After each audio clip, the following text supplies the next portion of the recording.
హరే రామ, హరే కృష్ణ హరే రామ. ఇది మునగాకండి, లేత మునగాకు. చూడండి, చెట్టు ఉంది మాకు, మునగ చెట్టు, కృష్ణ పరమాత్ముడు ఇచ్చిన చెట్టు. కొద్దిగా వాటరు, జీలకర్ర, పచ్చిమిర్చి, పసుపు, అంతే. ఉడకబెట్టేయటం, తినేయటం. దీనివల్ల ఎంత ఉపయోగం. ఇవాళ మునగ చెట్టు ఉంది మాకు, కృష్ణ పరమాత్ముడు ఇచ్చిన మునగ చెట్టు. పచ్చగా ఉంటుంది ఆకు. మునగాకు ఎంత పచ్చగా ఉందో అది. ఈ ఆకు తినాలి. ఇది మన ప్రధానమంత్రి రోజు తింటాడు ఇది మునగాకు. ఆయన దీంట్లో ఉన్న విటమిన్స్ దేంట్లో లేవు. ఇన్ని చెట్లు, కృష్ణయ్య ఖాళీ స్థలం ఇది. ఎందుకు ఖాళీ స్థలంలో ఇటువంటి వేసుకోవాలంటే మనకు ఉపయోగం, ఆరోగ్యానికి.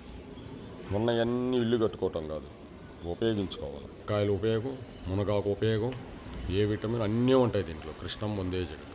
ఎన్నో ఉపయోగాలు ఉన్నాయి. మీరు యూట్యూబ్లో కొట్టండి, నేను చెప్పేది ఏం లేదు. కృష్ణం వందే ఇది. మునగాకు నీళ్ళలో ఉడుకుతుంది, చూడండి ఎలా ఉడుకుతుంది. స్లోగా పెట్టుకోవాలి.